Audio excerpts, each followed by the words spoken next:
There's always something that needs a little fixing on Farpoint Farms. Hey guys, it's Eric, owner of Farpoint Farms here in the mountains of North Carolina, and today another launch product to check out. This is the Professional Eye, it's the 129i. About 2 months ago, this thing's going to look familiar at first. 2 months ago, I checked out the 123i. Good 4-channel, or not 4-channel, but 4-system scanner. This one is an upgrade. This is more leaning towards the professional side. So if you're an A-Tech or a senior B-Tech, this is probably one of the tools you would want to look at as far as purchasing. All right, let's go ahead and open this up. So this is physically the same as the 123. So the software is different, and perhaps the processor, I don't know, but it appears to me to be of the same, mold, same size, same everything. The C129i and 2020 launch product, so a relatively new product, obviously. And here we go. So what does the package come with? I'll just set this aside. We have our power plug here that plugs into a USB outlet, and this is to recharge the unit. It also can recharge from the OBD2 socket, and here is our OBD2 cable. Now this is not an OBD1 product, just OBD2. All right. Down below here we have a really nice case to hold that all in, and it has like little slots in here for the cabling to sit in, so that's kind of cool.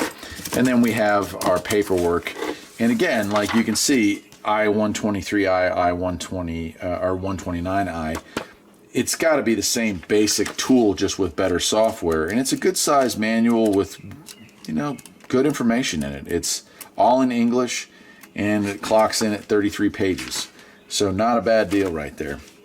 And then it does have like a quick start guide that also comes with it, and that just kind of goes through just setting it up, so pretty nice. So let me go ahead and set that aside, and I'll show you what's going on here. We'll go ahead and turn this on.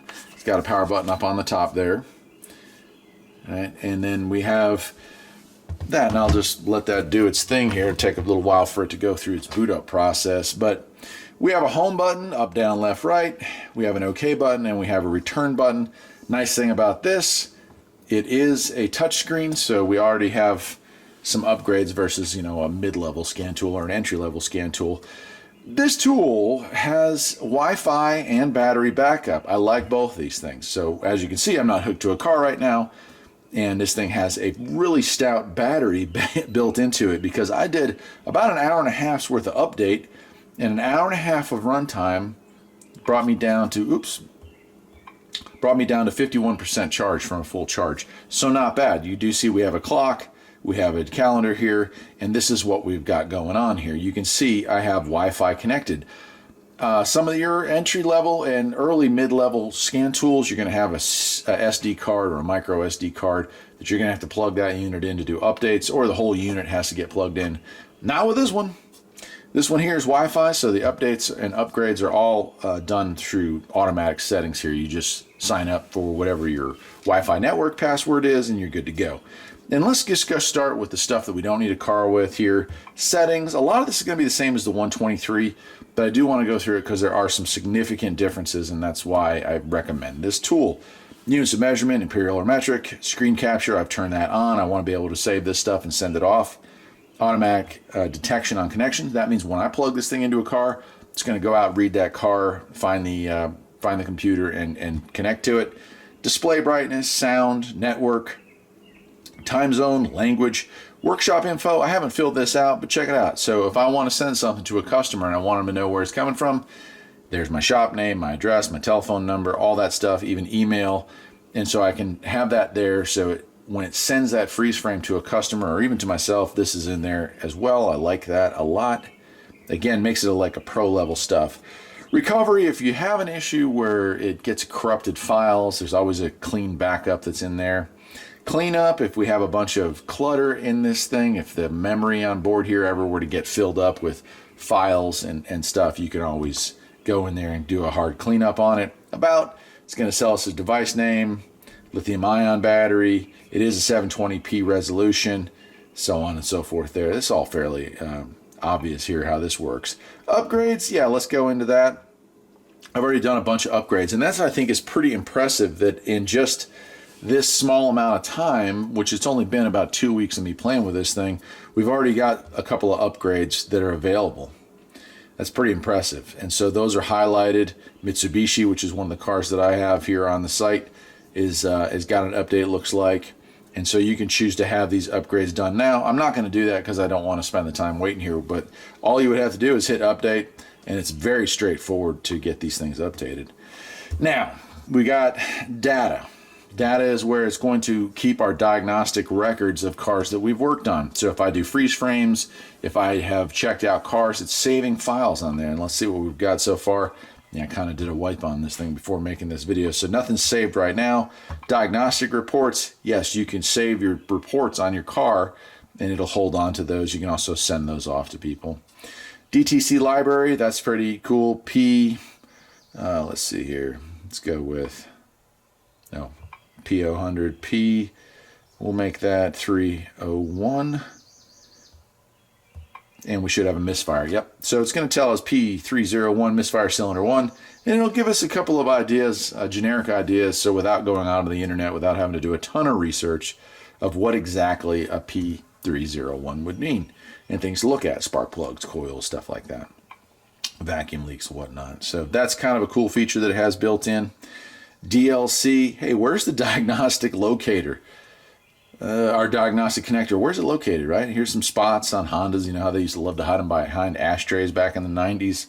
That was an interesting idea. Thanks a lot, Honda. Some cars have them on the other side, European cars. So, yeah, that's kind of cool that it's got that. Feedback, if you run into an issue, and I have found launch to be pretty responsive on this.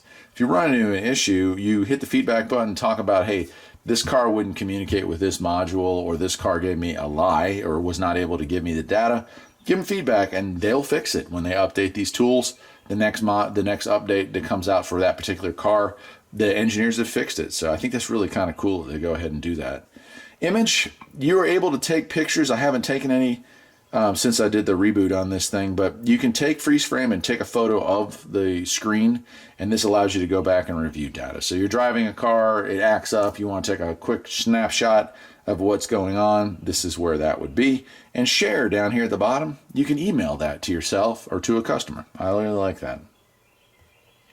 This is what really sets this thing apart as far as being a little bit more professional level. The fact that you're able to mail stuff, freeze stuff, keep stuff, that's also really nice. Facts like just kind of like a mini manual for you to go through in case you have an issue with the unit. All right, let me back out of that. So that was your data. Battery voltage, I don't have the car. We'll have to do that when we get in it. Reset, yeah, we got a ton of reset functions available now. That's a big difference between the 123 and the 129. The 129 has TPMS reset, throttle body relearn, steering angle sensor reset, oil light reset, and brake, emergency brake, when you're doing your brake jobs, that reset there as well for electric brakes. So very nice, very nice. I was kind of missing that in the 123, and they've taken care of that. And we have Diagnose, which is going to give us into actual cars, right? This would be deep level, full systems, right? OBD2 is generic OBD2, right?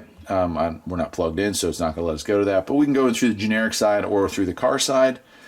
IM is also, right, we're checking our readiness. That's also something we'll do when we plug it in. And then this one here, the mall. This is the last thing that we can do right here, and the mall is pretty cool. The mall has it all, right? Remember back in the 80s? The mall has it all. Well, this mall does have it all because this allows you to purchase all kinds of systems by the year.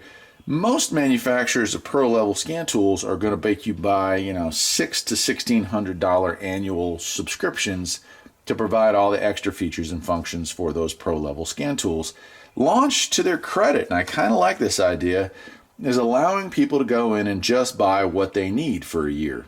I want to do ABS bleeding. That's going to be something I do. I'm working on a lot of Ford products. ABS bleeding. Okay, $29.95. I've got that function for the year. DPF regeneration, gas particulate filter resets, AC system relearns, gearbox relearns. There's a lot of bi-directional controls that are here.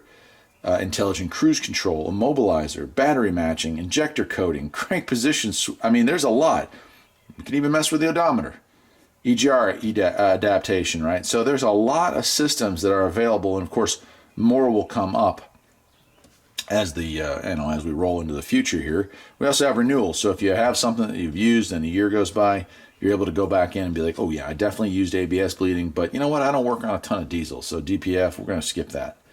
That really turns this into a pro level tool for pro level stuff on a budget. In fact, like, I find this to be probably one of the coolest things. I wish other manufacturers might go that direction. If you're not going to offer affordable pricing for annual subscriptions, at least offer that pick and choose method of, hey, it's called a la carte. That's what we used to call it back in the day. You just don't see it a whole lot in scan tools anymore, but a la carte, I like that a lot. Right on. So what I'm going to do now, we're going to go out to the old Volvo. That car always gives scan tools the hardest time. So we'll go out to the Volvo and we'll run through some battery voltage stuff, some diagnostic stuff, some generic stuff, and we'll even do an oil light reset on just to see how that works. Let's do it. All right, I got this thing plugged in and started up the old Volvo here, and immediately it's wanting to do some updates, so I'm going to go ahead and let that firmware update. Also, see, the second we plug it into our OBD2 port, well, look at that, the battery starts charging, so that's kind of cool. You won't run your car down to zero while you got it plugged in, which is, a positive for sure.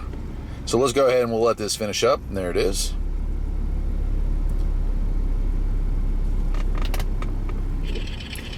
And it's going to do an auto scan. The second I plugged it in, it's going out looking to see what is this car. And this is tough, man. These 01s, they had a pretty odd computer. A lot of scan tools not able to determine what they are. Let's see if this one can find it.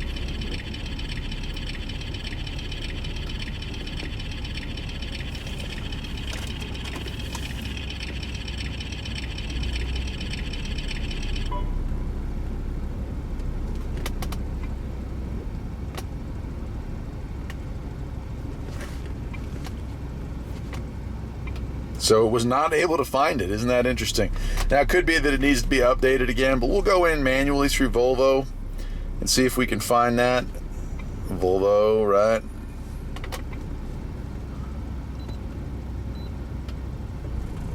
Let's see if we've told it it's a Volvo. Let's see.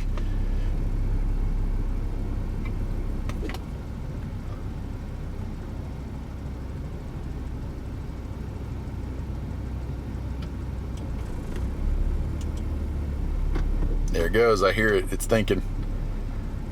Yeah, it's clicking away. So it's going to find it this way, but the auto VIN did not work. And I love that. There it goes. And see, so it did find it. VIN number located, that it's a turbo model. It is a 2001 cross country. So really awesome that it was able to find that. Just needed a little bit of help. Health report. Yeah, let's see how this thing's doing, because I already know it's not doing well. Check engine lights on this car again, as it always is, because it's a Volvo. And we're going to get in here and see what we can find. Look at all the systems. Loving that. That is awesome. UEM, climate control, SRS, ABS, power door, driver's door, all these things it's able to check. Throttle modules. This is not a 4-system scanner. This is an all-system scanner. This is a pro-level scanner, and with the add-ons that you can get for it, this thing has definitely got some cool features and functions. Checking out ABS.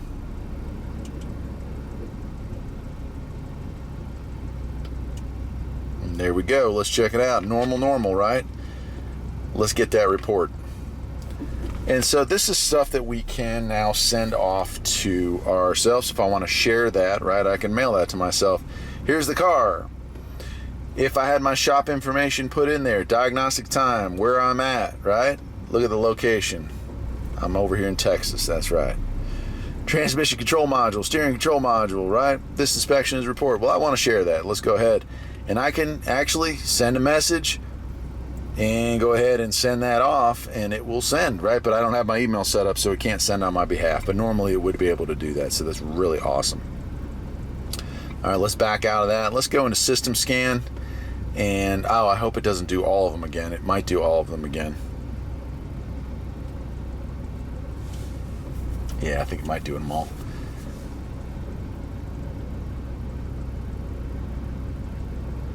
This is just like a snap-on tool, just like a Matco tool. This is just like any of the big boys, man. This thing is just going through, checking every single one of the systems, and it's going to tell us, hey, this is what we got.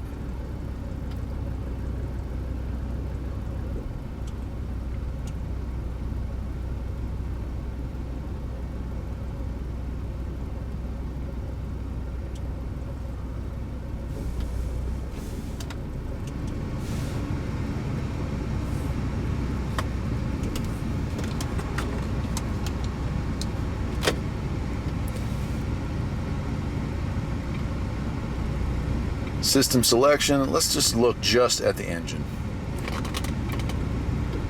Let's read the fault codes on the engine. And we do have some codes. Oh, look at that. That 280A is actually the Volvo specific code. That's kind of cool. Let me turn the fan down here. So ECM 4308, these are actual Volvo codes. It's kind of unusual. Most scan tools are going to give you P codes regardless of whether or not you go in through the generic side or through the OEM side. I'm digging the fact that that it's able to go in here and find the actual Volvo codes. I haven't seen the 280A in years. Cool. So let's try code search. This is kind of random, but I don't know if it's going to be able to find that. Look at that. It goes right out on the internet. This is, after all, an Android scanner. So it goes right out there, and we can go to the internet and now look up under Swede speed. Hey, what is this code, huh? And it's going to say, what could be causing this? I don't want to join any of this garbage. It's a bunch of garbage. Oh, you want to be that way. So forget it. We won't go to him. Swede speed can suck it. Let's go to Volvo forums and see if they're any better. Hey, here's a pro tip for you folks. Don't make me sign up. I'm not gonna. Right? What does this mean? Oh no. So here's some people talking about it right now. Hey, look, if you're an amateur mechanic and you're working on this stuff, probably, good stuff to be learned on the forums, no doubt. If you're a pro and you're going to a forum to try to find out information, you might be running around in circles, man. You probably want to look at some place like Identifix, places like that where it's the real deal. But that's really cool that it goes right out there and does that. So I'm impressed. Now let's go back here. Hey, let's go ahead and now let me read the data stream on it first, right? What do I want to look at? Let's look at the accelerator pedal. Let's look at coolant temp. Let's look at engine speed, injection time, and let's take a look at that lambda. All right, now let's see what we got.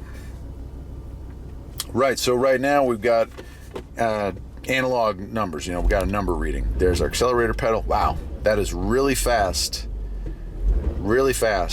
as far as how quickly it responds. That's nice, like that. Now let's say I want to see that in a graph. So I'm going to do both those. Look at that. Beautiful. Maybe I want to see two of them though, right?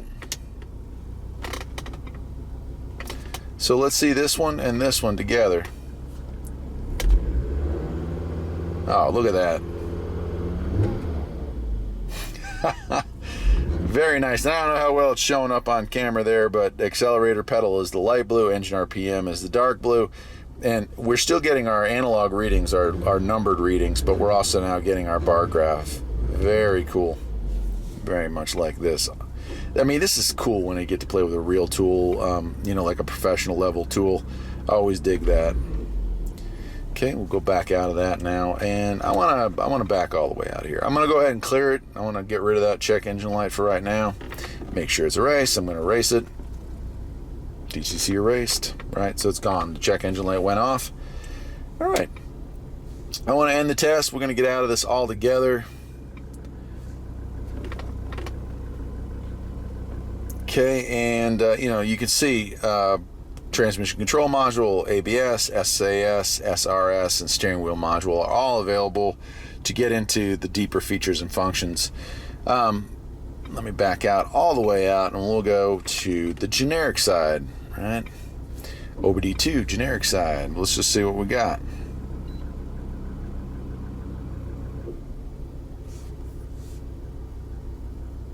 Searching for the protocol. can see it go through. There's, I think, what, 8 different types of protocols that are available for these computers. So it's going to look and look and look until it finds the right one.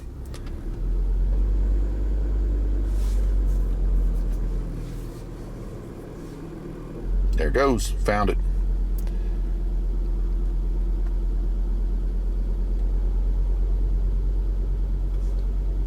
Mill status is off now. We had no readiness complete. Only one readiness.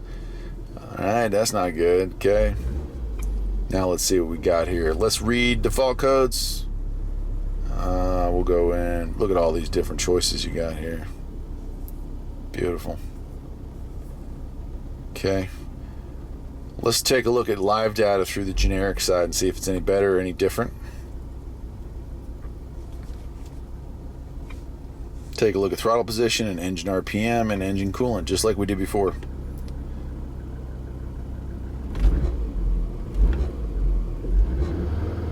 Alright, so we're still seeing pretty quick responses. I would say the response time is just as quick. If I wanted to look at it digitally, yeah, I like it. And you can still combine the two if you like.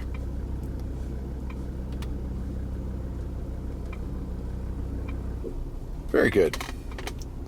All right, let's do the last thing on here, and that's the battery voltage. And it's just going to give us our time and our voltage, 14 volts.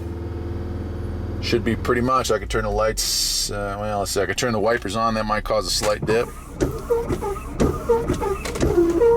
Not really. This thing's got a brand new alternator in it, so very nice. So that's what you got there. Again, your updates. Oil light reset, I guess, will be the last thing we do here. And there it is, oil reset. Go ahead and hit enter.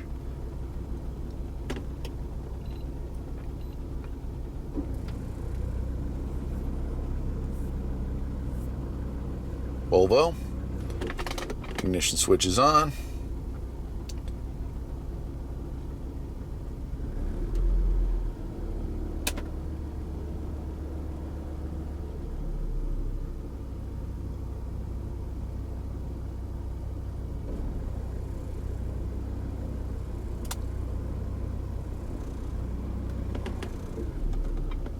And there it is. Let's do a software reset.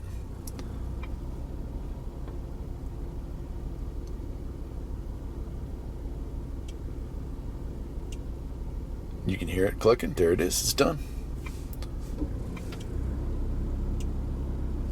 It's been reset. Very, very cool that it has the ability to do that right from the seat. That is a pro level scan tool goodies for sure. And that'll do it, my friends. That will do it. I'll go ahead and start the last update here since I'm sitting here just to show you how that works. And we update, and that's it. Guys, thanks to Launch Corporation for sending this to me to check out. It's the 129i. The 123 that I checked out, I was also very pleased with. This one being leveled seriously right at the pro level stuff. If you're a pro and you don't want to drop the several $1,000s for a name brand scan tool from Snap-on or Matco, this is certainly a great go-between. It'll get you going, it'll keep you going, and for a B-level tech who's looking to move up shortly, this is the way to go. I'm Eric. I am the owner of Farpoint Farms, and I hope you enjoyed this video. If you did, perhaps you'll think about liking and subscribing, and I'll see you next time. Take care.